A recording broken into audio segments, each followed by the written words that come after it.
Welcome to Obsidian Dawn Tutorials. My name is Stephanie, and today I'll be walking you through some of the more advanced ways to use Photoshop brushes. This tutorial is going to be done in Photoshop CC, but you can absolutely follow along in just about any version, except for Elements. I'm pretty sure that they don't have the same features. I also have an old text-based tutorial that was made in Photoshop CS2 if you'd rather follow along that way, and there's a link on your screen now that should bring you to that. So you've learned the basics of how to use Photoshop brushes. What now? Well, there's a whole lot of options for those brushes actually. You can use Photoshop's brush options to change the orientation, shape, spacing, scattering, angle, and much more of how those brushes are applied. And this tutorial is going to show you a few of those options, as well as some examples on how they can be used to create patterns, hair, stitching, etc. So let's start with a fresh new canvas. On the top menu, click File and then New, and you can make it just about any size since we're just going to be mostly playing around to show you the different brush effects and letting you try them out for yourself. Something like 1000 by 1000 would be great. And once it's open, make sure that your brush tool is selected in the Tools palette. You can do this by hitting B on your keyboard or by clicking on this icon right here in your Tools palette. Then click on the small arrow to the right of the brush thumbnail up here underneath your menu to open your brush preset picker. Now in Photoshop CC they added a pretty cool new feature, which is this rotation circle right here. Let me just load up a brush where it'll be obvious and I'll show you how it works. Maybe a paisley shape from my Paisley Sketches brush set. And then when I mouse over the canvas, you can see the outline of the brush before it's applied. So the way that this circle with a crosshair works is that it changes the angle or orientation of the brush without having to open up the brush's palette window like you used to have to do. The arrow pointing to the right means it's a 0-degree change in angle, but click on that arrow and drag, and you can change the angle to right about here, and you can see now on the canvas when I mouse over it how it's changed the orientation or the angle of the brush. You can also, by the way, grab those two circles on the opposite sides and drag them in and out to change the roundness of the brush. See how I've made it flatter? And we'll get into that more later in a second. Alright, so for the next part, I want you to open your brush's palette window. And you can do this under the window menu or by hitting F5. It's also probably already located in the upper right section of your Photoshop window somewhere. It'll depend upon which version of Photoshop you're using.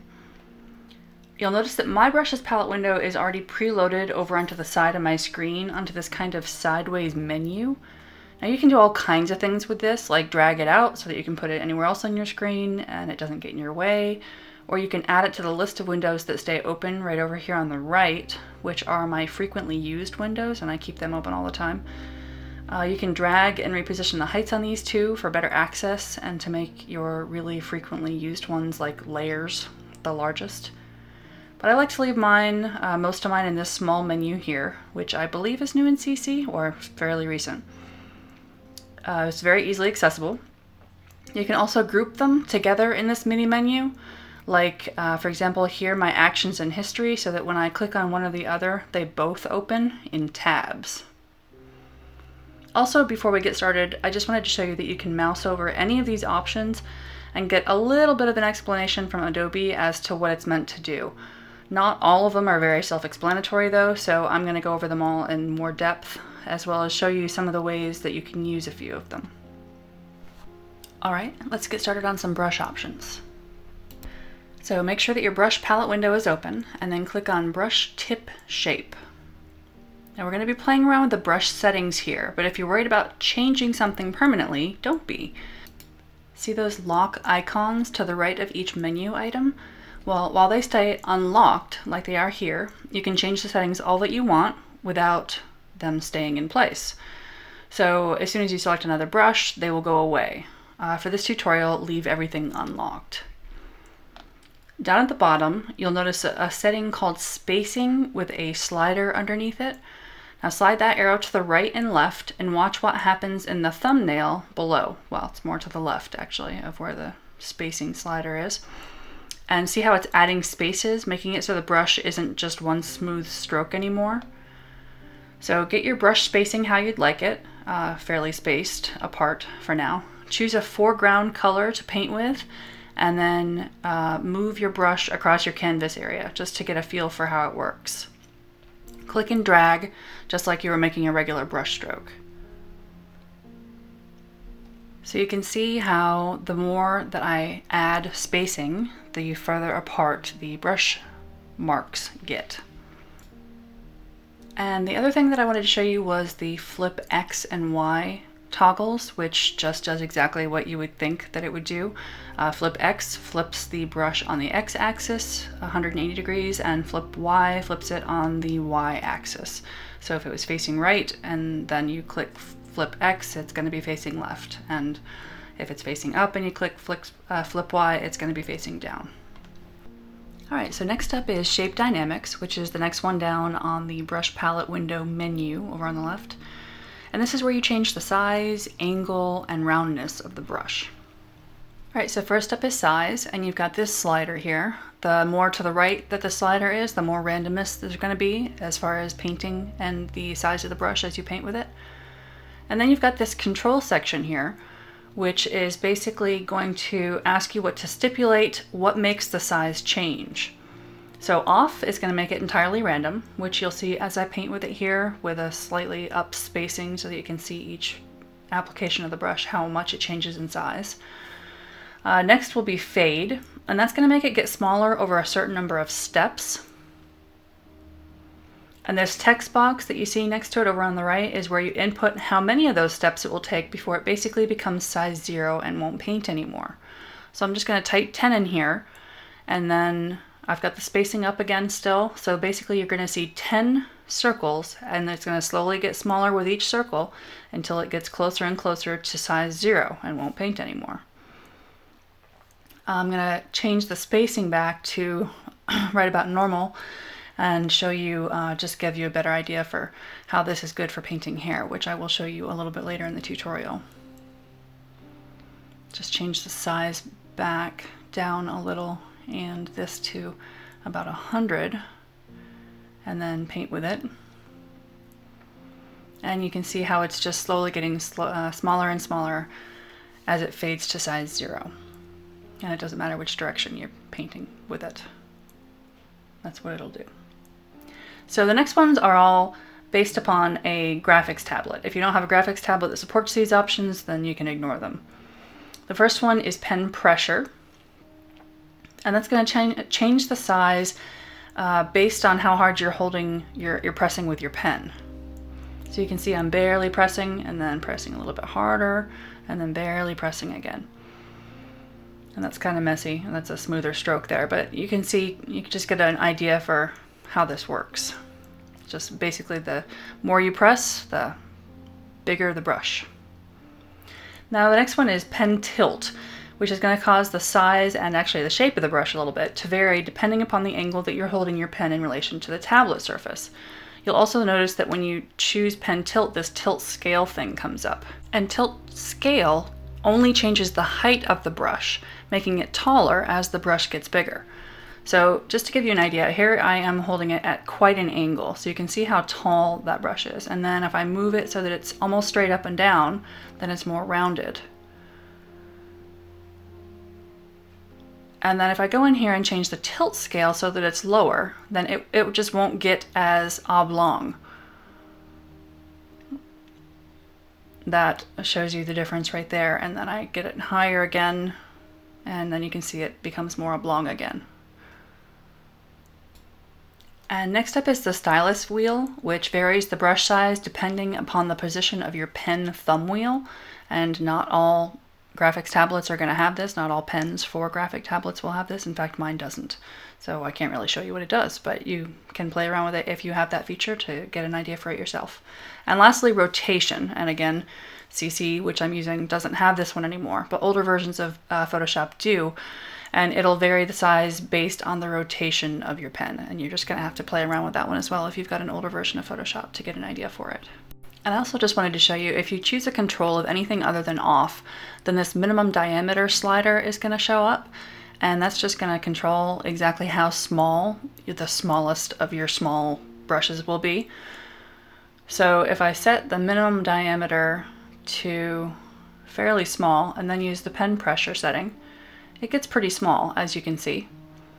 But then if I set the minimum diameter to higher, in fact, if I set it to 100, it won't change size at all as I paint with it, even if I change the pen pressure. But if I set it somewhere in the middle to right around 60% or 60, yeah, right around there, then you can see it gets small, but it doesn't get as small. So that just changes exactly how small your brush gets as you're painting. All right, so next up is angle jitter, and that's what changes the angle or the orientation of your brush as you paint with it. So slide the slider to the right and just try painting with it, and you see how the angle changes as you go. And angle jitter has its own control section, just like size did. Off, again, will make the angle change completely randomly instead of the size. Fade, pen pressure, pen tilt, stylus wheel, and rotation are all basically the same as the section above for size, but they're changing the angle of the brush instead of the size. You can read here what they do, but I am not going to list them all in the interest of time. But once you get the general idea for what each of these means, you can apply it to whatever setting it's referencing. And you also have two new ones. Initial direction bases the angle of the brush marks off of the initial direction of the brush stroke. So whatever direction you're painting when you first start painting, that's the direction it's going to be facing. And then direction bases the angle of the brush marks on the direction of the brush stroke as it changes. So that's what makes this one so great for stitching, which I will show you in a little bit. Now, last up on this tab is the roundness jitter, which changes the roundness of each brush mark in a brush stroke. It also has a control section, all of the options of which we've already seen, so you should get the idea. Now this can make your brush more or less flat as it paints, kind of like this. I don't use this one a whole lot, and if I do, I make sure that this minimum roundness slider is pretty far up. What the minimum roundness does is it just sets the minimum roundness. If you have it really low at 0, then it can get extremely, extremely flat and completely distorted looking. But if you have it pretty high, then it doesn't change the shape too much. It just barely changes it so that it's either slightly more flat or more round. Now here's a quick example of what you can do with the size and angle jitters. I'm gonna load up a brush from my dandelions set on this background that I've already made to save time. And I'll set the spacing pretty far apart and both the size and the angle to jitter randomly. I'll change the roundness a little bit on this one too, so that some of the dandelion seeds change their shape slightly, but I want the minimum roundness pretty high too so they don't get too flat. Now I'm just going to draw around the canvas to make them look like they're floating in the wind. You can set your spacing to really high so that it doesn't look like you're drawing them in a line, since we haven't learned how to scatter them yet, but we will next. Or you can just click once per seed. You'll notice that right after you click once, the brush preview on your canvas changes. At least in Photoshop CC it does. It's showing you what the next click of your brush is going to look like, so that you can preview it. You can then place it wherever you like and know what you're getting before you click. This is what it looks like when I did it using a few different seed brushes. Alright, the next item down on the menu is scattering, which does exactly what it sounds like it does.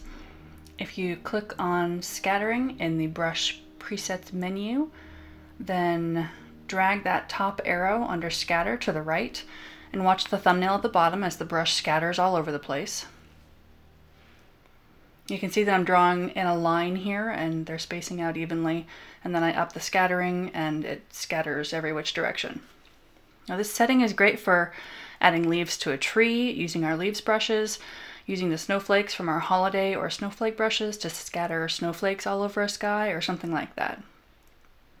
And just as an aside, older versions of Photoshop make scattering not good. When you want to specifically place a brush stroke somewhere, it won't show up where you clicked since you told it to scatter. In Photoshop CC, however, it does show you an accurate representation of exactly where that brush is going to be placed before you click, so you don't have to worry about that. One of the many improvements to Photoshop over the years. The control options are just like they were earlier, pen tilt, etc. Now, this next slider, count, is going to stipulate how many brush marks are applied after each spacing interval. For example, if you have the count set to 5, it's just going to paint the brush marks 5 times with each click. or with each spacing interval, basically. And setting the count jitter percentage higher is just going to increase the variance of how much the count number varies. So if you have count set to 5 and a count jitter of say 75%, it's going to paint 5 dandelion seeds sometimes, 3 another time, 7 the next, and it's just going to vary more or less depending upon the percentage of count jitter that you set. I should also mention that if you look up above the scatter slider, there's a checkbox for both axes. And basically if you click on that, it's going to scatter it on both the X and the Y axis, as opposed to basically scattering it against the direction that you're currently moving your brush. i.e., check that, you get more scattering. Alright, I'm going to go over texture and dual brush very briefly, because to really learn how these work, you just need to play around with them.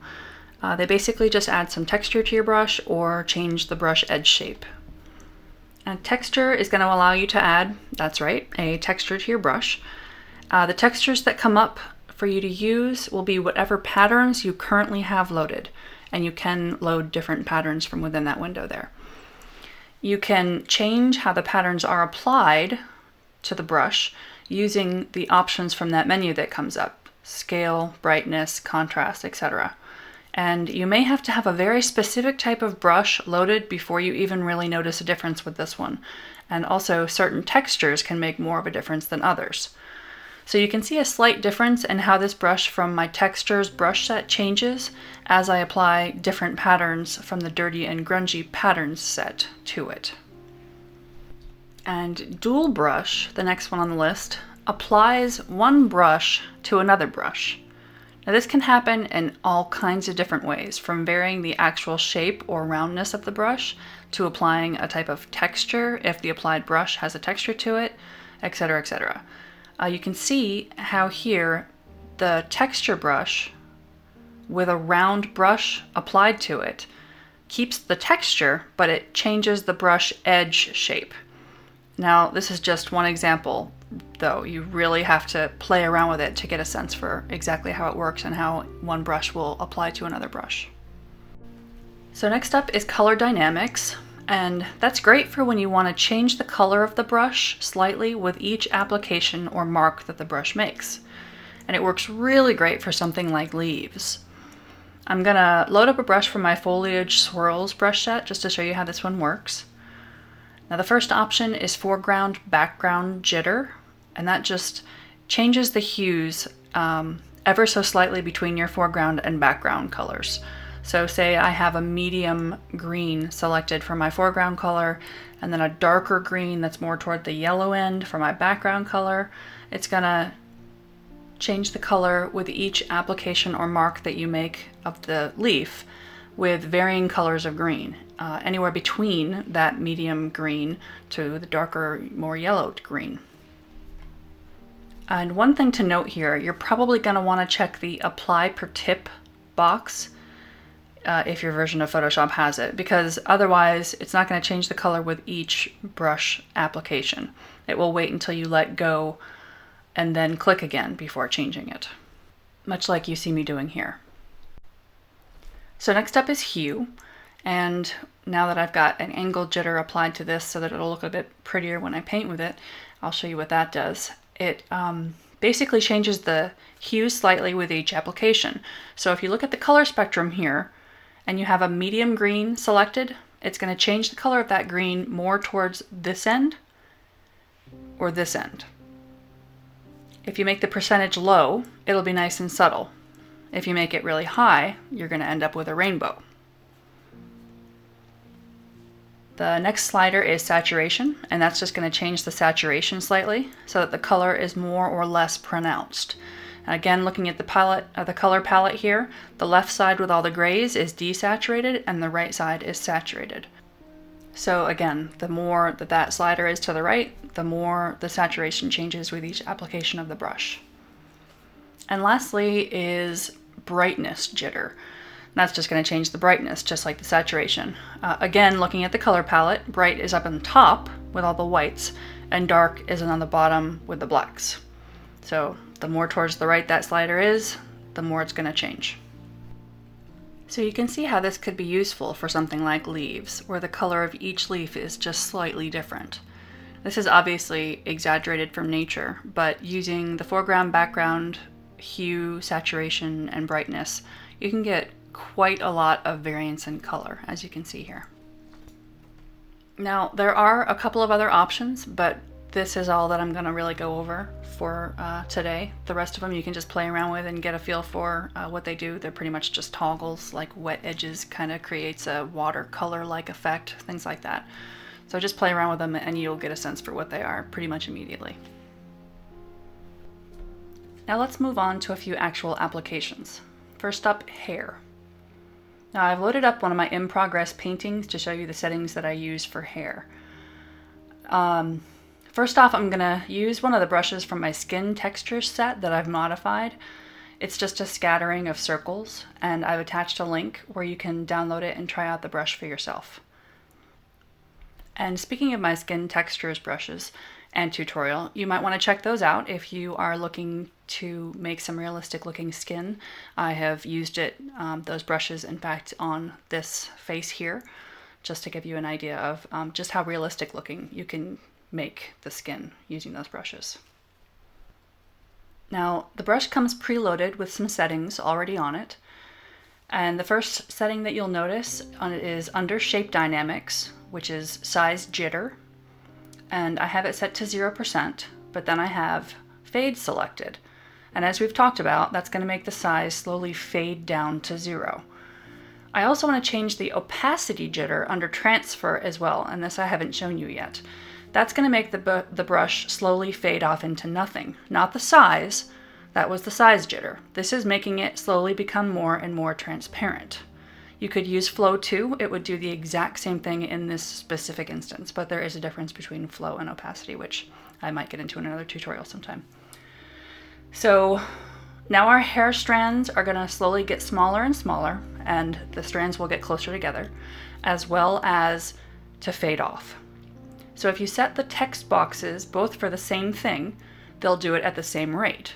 So if you set both to 100, by the time Photoshop paints your 100th stroke or mark, it will have faded away both via transparency and via size.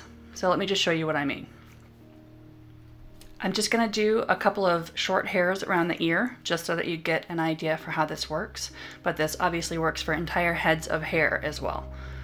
So just set the numbers on the text boxes higher for longer hair. I'm going to set mine to 100 because I'm just doing some small hairs, like I said. And as you can see, the clumping of hairs get closer together as it fades away, and it looks very realistic. That tends to happen with clumpings of hair. And this also works well for single hairs too. So just select a regular individual round brush and apply the same settings, and you can add all those little stray hairs to get even more realism, since hairs don't tend to all go exactly one direction only. They have a general direction that they're all moving, but you'll always find stray hairs. And lastly, I want to show you how to paint stitching by using the angle jitter. So I've got another brush that's pre-made for this, and you can download it via the link on the screen. It's just a single stitch. So load up that brush and go into your brushes window, then under Shape Dynamics. And set the angle jitter to 0% because you don't want it to change direction randomly, and the control to direction. Now, as we learned before, this will cause each of the brush's marks to change its angle based on the current direction that you're moving your brush. Then go back into brush tip shape and change the spacing so that the stitch marks aren't overlapping. Now, just how far apart you have those stitches is completely personal preference and up to you. Just look in the preview window and you'll see what it's going to look like when you paint with it. And then just start painting. And you can see how the stitch follows your direction as you go. Now, this also works with paths if you ever use paths. I won't go into detail about paths here. I do have a tutorial on them on Obsidian Dawn though, but here's a quick way to make your stitching follow the shapes of fonts, for example. So first type something, then holding Control or Command on a Mac, click on the tiny thumbnail for that layer. That's going to select the shape of the text. Then go into your paths window and click Make Work Path from Selection on the bottom. Now you've got a path that we can apply the brush we've made to, so that the stitching follows the shape you've defined. To do that, go back into your layers window and make a new layer. Then back to your paths window, and you can see why I have these in the same window, so I can just click back and forth, makes it easier, and choose Stroke Path with Brush down at the bottom. Then deselect your path just by clicking anywhere else in the path window so that you can see your canvas better. And then switch back to your layers palette, and I forgot to tell you, you want to make sure that the layer of your actual text, the font layer, is made transparent. So click on the little eyeball to make that invisible, and voila. So here's some examples of some patterns that I've created using the techniques I've taught you here. And if you like this tutorial, first of all, thank you very much. And please throw me a like and a follow. And I hope that this tutorial has helped to teach you something new about all the great stuff you can do with Photoshop brushes. And it's gotten your own cogs turning for how you might kind of use some of these settings, because there's so much stuff you can do with them. Thanks.